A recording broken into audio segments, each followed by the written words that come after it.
All right, we're back, folks. Carlisle's Corner. We got the college alumni back. So I'm going to take some questions real quick from our audience.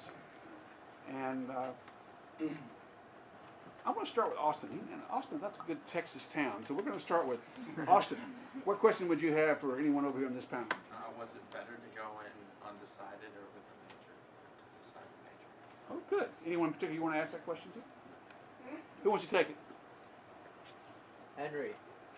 I mean, I went in undecided. At St. Lawrence, you don't declare until you're like halfway through your second semester, sophomore year. So, I mean, they give you a lot of time anyway. But like, they do have an option where you can declare, but it's kind of rare for freshmen to do it anyway. Okay. So, it's kind of different. Anybody else want to comment on that? Curtis?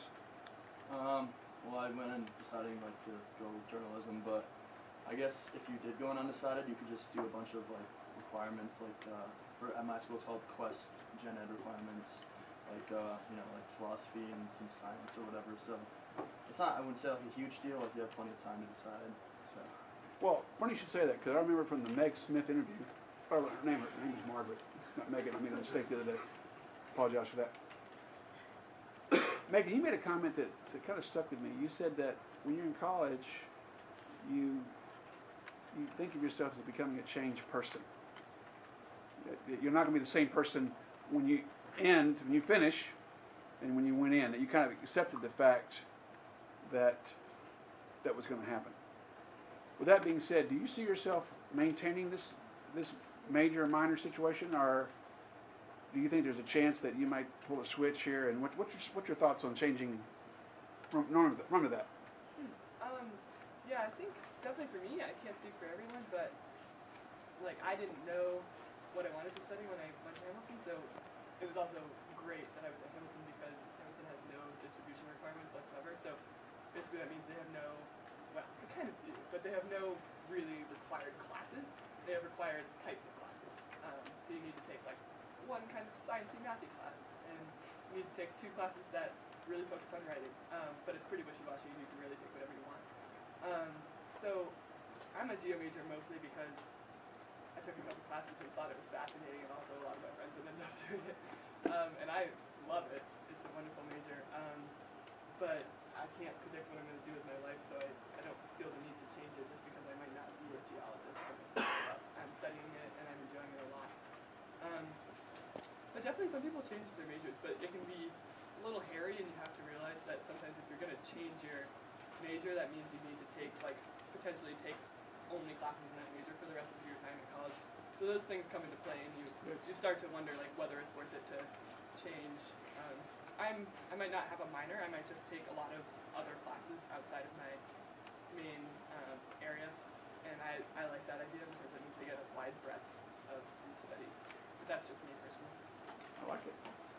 We have an international student. By the way, we had a boys basketball game the other day, and I've been around the block, and I'm not seeing anything like it. At one point, we had, it seemed like 5 international players playing at the same time. This was after we'd kind of taken it on the chin with our regular starting lineup. And John, you were part of that, but it took this community by storm because it was really unusual and unique that you would have someone from, Norway shooting a basketball like it's a shot put. It was just they were all 5 good athletes, but they weren't basketball players. But it was just a very touching moment. I think some people got teary-eyed. I know our science teacher kind of broke down. Pull yourself together there. So John, what's your question, and who are you directing it to, or what do you think? I'm just gonna direct it generally because I'm wondering, is it like restricted per college what classes you can take, like what they offer? Is that like a thing that affects your choice? Is it like you wanted to major something that they didn't offer? What made you pick it? Well, I wanted to major in exercise science and like that kind of stuff, but they only have a minor for that, so I mean I'm gonna do the minor, but like other than that I kinda have to find another major, so that kinda made it tough, but I mean, they have like a make your own major there, so it's like always possible, I think. Who else wants to chime in on that? Jag, you got an idea on that?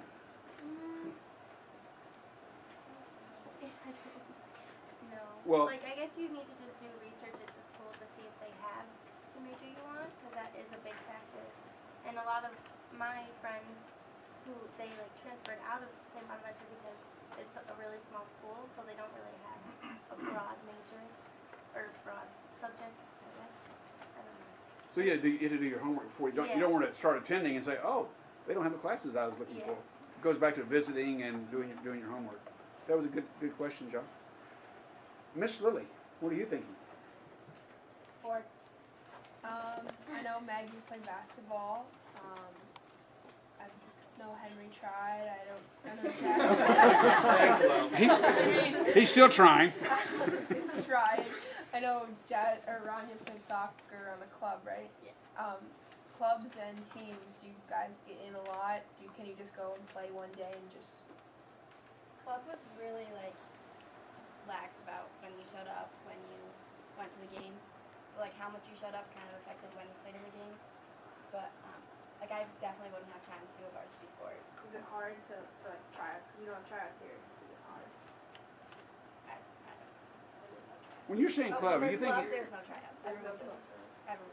you're thinking intramurals? That's what we used to call it back in the day. Intramurals? No, we have Clubs? both. We have club and intermediate. Oh, clubs and intramurals. Club is like we would have like a JV team here. It's kind of like that, and you play other schools like on Saturdays and stuff, and you have practice like 2 or 3 times a week. Intramurals is like you make your own team and you play 2 nights a week. We have soccer and basketball going at the same time, it's kind of more like, and it's all indoor soccer, which is super fun. But club we like played on an actual field and stuff. Nice. Anyone else want to chime in on clubs and intramurals and sports? With varsity, it's all about like how committed you are to that sport. And I just wasn't committed enough to basketball, not nearly enough. But I find that at least in my school, there's like so many opportunities to be active in all sorts of ways. And so actually last year I was one of the captains of the marathon canoe racing team. So like there's lots of club teams. That was a club canoeing team, and it was so much fun. So you can really discover things that you've never tried doing before. Club teams are awesome. I recommend them. It really does. It depends on the team and like how much the people in it care about it. But they're all student run. Sometimes they have coaches from outside, but often they're totally student run. So that kind of depends. Like if they're adults running them or coaching them, they're often like more strict and like more of a commitment. But intramurals are also a cool option. You just have to make sure the whole team actually cares about going. So a lot of like I'm on an intramural volleyball team, but I've only played one game because my team kept failing out because we had like homework and we just didn't play the game. It depends on your team with whether they decide that it's something they're really into. Some people do, and it's awesome. Intramural can be a lot of fun. But I think there's a ton of options, and it really depends. You also often there's like at Hamilton there's a great gym and a great climbing wall that you can go and get involved in without even being on a team or having any climbing whatsoever. Well, now you just hit a nerve. These 5th and 6th graders love a climbing wall. And that's the school they're going to pick. Who has the best climbing wall? That's where they're going. Hamilton's great. I work there. I recommend it. There you go. For other things, like, have you learned about a lot of new sports that you never even heard of? Like, I know SLU has like we're the #1 in the nation for squash, whatever that is. I mean, the squash. Isn't that where you like get off a wall? Is there I like still have no racquetball? clue. Yeah. I just know. Like, my sister always talks about that. But like other sports that you like, what is this? Rugby. Oh yeah. Are you encouraged to play any I sports? know that's a thing in other countries, but I was in Did you the play States any and I got to sports? know. I played soccer and played football. We had like this league going for a couple weeks in the fall. I don't know what it was called, but you wore like the big bubbles and you played soccer. That was super cool. But other than that, we had like ultimate frisbee, but it's not really weird. But we didn't have it here. So. Yeah. The big Or bubble. lacrosse, that was cool too. You mentioned the word commitment earlier, Meg. I think we need to be reminded here that if you choose to participate in soccer or some sport or band, whatever it may be, that you need to see it through.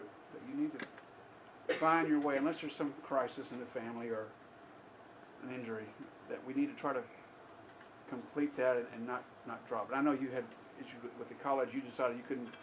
By the way, commitment, that's the most misspelled word in English language, especially by young boys. They have trouble with that. Young men too? Commitment. All right.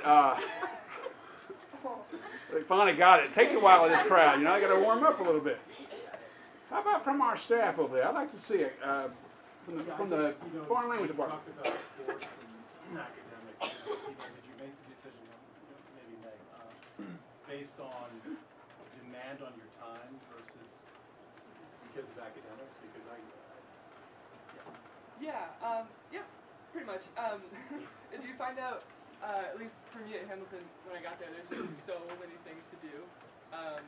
There's just like a plethora of activities to be involved in and like lectures to go to. I know when I first got to Hamilton, I was like, oh my god, all these lectures.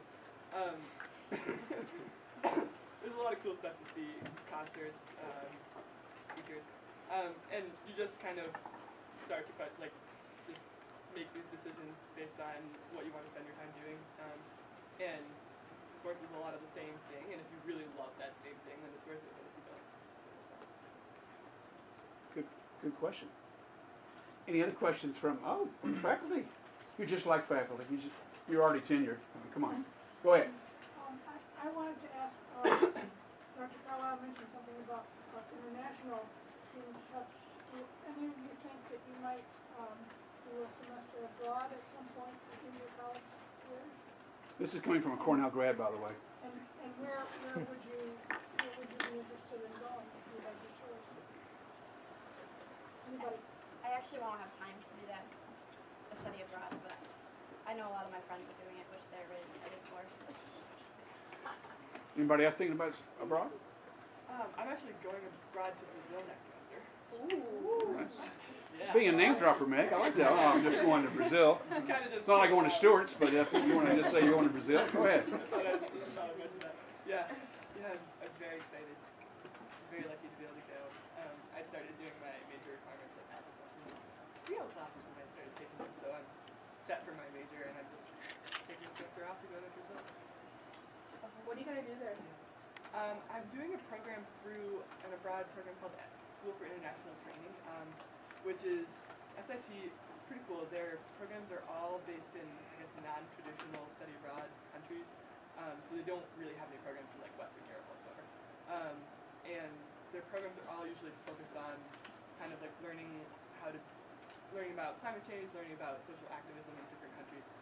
So mine is called Social Justice and Sustainable Development, and it's in a large northern coastal city. it's a school in Brattleboro, right? It's really not they only do abroad program, so it's not really a school, but yeah, it's They're based based there. based in Orlando. Well, speaking of school, let's talk about school size. What has the reaction been when your new friends, as you would say, Curtis, your new friends, what do they say to you when they find out that you attended a school with around 60 students total? Not to mention a high school. What's the feedback you're getting? Like, what do they say to you? They don't believe it. They're like three, I don't know, in like some group or whatever, but like they don't believe that there's three in like my entire senior class. But I don't know. They always make fun of me, like, oh, you're the valedictorian of three, like you must be so smart. But yeah, I get a lot of mixed reactions. Like some were homeschooled, so they had themselves. Well, then you can make fun of them. You're a school of one. And one is a lonely number. There you go. And then others came from like private schools with like 6, but 3 is the smallest public school that I've found that with the smallest class so far. I think you should wear that on your sleeve. That should be a positive. What about you there, Mr. Henry? Well, I got made more fun of for being salutatory. I only had one person beat, and yeah, I was second of 3, so I don't know. They don't believe that at first, but I think it's kind of cool going to a bigger school, like where they have like I guess a normal high school graduating like 60 or 100, and coming from 3. I think it's. What are you thinking as far as that smallness? How's that play for you? Well, the first couple of freshman year, for their classes, the professor would always be like, introduce yourself, tell your major, and like one cool fact about yourself. So I always had a go-to fact, which was nice. And then everyone kind of like remembered me for that kind of, which was nice. So you kind of made a name for yourself being small. All right. Jay, let's talk about the food. What's college food? What's it been like for you as far as, are you on a food plan or do you hang out at McDonald's? What's your deal? There is a lot of McDonald's 1 a.m. trips. But you, as a freshman, or if you live on campus, I don't know if it's definitely, you have to have a food plan. And you really should test out the food before you go. Like when you visit, it's a big thing. Oh, you mean on your college visit, test out the food? Yeah. I personally love food at my school. So. I want to say it's not like it was. Meg, would you say that the food, you have more choices? It's not like you just going through an Army line and they're just throwing food on your plate. How would you describe it? Are there salad bars or what's the deal? Yeah, there's a lot of choices. A funny thing that I'm remembering just now is that my brother came to pick me up like for this break, and he walked into the cafeteria and he was like, "Oh my gosh, college food! I can gain 40 pounds right now. I remember this," which is kind of like case in point. There's a lot of choices. There's a lot of food. You can eat most or all of it if you wanted to. So it's really up to you. You have to pay How much for it? weight am I going to gain at this meal? We had a question from the galley over here. I want to know if you had to pay for it. It's all paid for ahead of time in the bill by a combination of your parents and the government and everything. So you don't have to pay for it when you walk in usually. At least in my school, you don't. You just walk in and you can eat whatever you want throughout the meal. And you can come Perfect back for there. Henry. It's yeah. All right, so let's kind of wrap this up with the big question. Henry, are you happy with your college? Yeah, definitely. Good choice. You're settled in over there. You've got friends. At first I didn't want to go there at all, but after the first 2 weeks, I made a lot of new friends. But, Are you working on campus? Do you have do anything in the library, or you got anything? First semester I did. I'm applying to job second semester. Nice. Yeah. So. Because a lot of these kids here, they don't realize you can have a small job in the college. What are you thinking? I love Lemoyne. It was definitely a good choice. You're still happy? Meg, you're probably always happy. You still happy? Last time I talked to you, you were happy. Yeah, I'm a pretty happy person. Hamilton's awesome. I recommend it highly. I love it. It's been an awesome place for me. I get to work there. I get to eat there. Get to play the sports I want to play and learn a lot of cool stuff. Recommend Nice. it highly. Jay? Yes, I'm very happy with it. Good. And we're happy for you. Curtis, I know you're happy. You've never had a sad day in your life. Are you still happy? I'm very happy with my college choice, yeah. How are the young ladies over there? Highly recommend Decide. Yeah, like they say you're the it guy over there. That's the feedback we've gotten. Because you know the college presidents, they always report to the superintendents what's going on. So I look at all your grades. I know what you're taking. I know what you're eating over there, Henry. So just so you know. Yeah, speaking of that, I went through my meal plan 4 times. I'm eating a lot. Well, you guys and gals mean a lot to the people here. These folks were looking forward to this. You're like celebrities in your own little school of, what do you call it, school of three? You're like celebrities. So we hope you stay all day. We hope you are here for the big volleyball game where the faculty wins. And we appreciate your time. Come see us. All righty.